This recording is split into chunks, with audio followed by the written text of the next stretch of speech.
কাঁটাতারের কান্না, বিচার পাবে কি তিন বাংলাদেশি? সীমান্ত শুধুই কি একটি দাগ, নাকি দুটি দেশের সম্পর্ক, বিশ্বাস আর মানবতার এক অগ্নি পরীক্ষা? যখন সে সীমান্তে কাঁটাতারের বদলে রক্তের দাগ লাগে, তখন তা শুধু একটি হত্যাকাণ্ড থাকে না, হয়ে ওঠে দুটি জাতির জন্য এক গভীর ক্ষত। আজ সেই ক্ষত আরও একবার রক্তাক্ত হলো ভারতের ত্রিপুরা রাজ্যে। গণপিটুনির শিকার হয়ে প্রাণ হারালেন তিন বাংলাদেশি। কিন্তু এটা কি শুধুই একটি বিচ্ছিন্ন দুর্ঘটনা, নাকি এর আড়ালে লুকিয়ে আছে সীমান্ত জুড়ে চলা দীর্ঘদিনের ঘৃণা ও অবিশ্বাসের এক ভয়াল চিত্র? আজ 17ই অক্টোবর, শুক্রবার। দিনের শেষে সবাই যখন ঘরে ফিরছে, ঠিক তখনই ঢাকা থেকে নয়াদিল্লির উদ্দেশ্যে পাঠানো হলো এক তীব্র প্রতিবাদ লিপি। ভারতের ত্রিপুরা রাজ্যে গণপিটুনিতে 3 জন বাংলাদেশি নাগরিককে হত্যার ঘটনায় নজিরবিহীন কড়া ভাষায় নিন্দা জানিয়েছে বাংলাদেশ।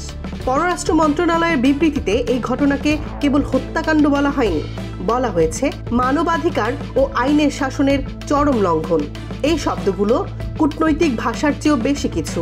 এর প্রতিটি অক্ষরে মিশে আছে ক্ষোভ, হতাশা আর ন্যায় বিচারের দাবি। কি ঘটেছিল সেদিন ত্রিপুরার মাটিতে? গণমাধ্যমের প্রাথমিক প্রতিবেদন অনুযায়ী গরু চোর সন্দেহে গ্রামবাসীরা ওই 3 বাংলাদেশিকে আটক করে। এরপর আইনকে নিজেদের হাতে তুলে নেয় উন্মত্ত জনতা। চালানো হয় পাশবিক নির্যাতন। পুলিশ পৌঁছানোর আগেই গণপিটুনিতে মৃত্যুর কোলে ঢলে পড়েন তারা। কিন্তু প্রশ্ন হলো, তারা কি সত্যিই অপরাধী ছিলেন? আর যদি থেকেও থাকেন, তবে আইন হাতে তুলে নেওয়ার অধিকার উন্মত্ত জনতাকে কে দিল? সভ্যতার এই যুগে গণপিটুনি নামক বর্বরতা কেন বারবার ফিরে আসছে? ঢাকা তার বার্তায় দ্ব্যর্থহীনভাবে জানিয়েছে, এই ঘটনার একটি দ্রুত, নিরপেক্ষ ও স্বচ্ছ তদন্ত করতে হবে। দোষীদের বিচারের আওতায় আনতে হবে। ভারত সরকারের কাছে এটি এখন কেবল একটি অনুরোধ নয়, এটি একটি জোরালো দাবি। এই ঘটনা এখন 2 বন্ধুপ্রতিম দেশের সম্পর্কের জন্য এক বড় পরীক্ষা। ভারত কি পারবে তার মাটিতে বাংলাদেশি নাগরিকদের নিরাপত্তা নিশ্চিত করতে?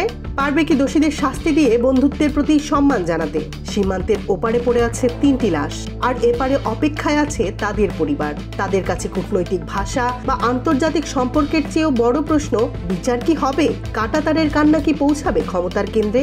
নাকি এই 3 জনের নামও হারিয়ে যাবে সীমান্ত হত্যার দীর্ঘ তালিকায় আরও 3টি সংখ্যা হয়ে? উত্তরটা হয়তো সময়ই বলে দিবে, কিন্তু প্রশ্নগুলি আমাদের দিকেই তাকিয়ে রইল। এতক্ষণ দেখছিলেন ইকো অফ বাংলাদেশ। প্রতিদিনের এমন নিউজ আপডেট পেতে সাবস্ক্রাইব করুন আমাদের চ্যানেল, সেই সাথে অন করে রাখুন বেল আইকন।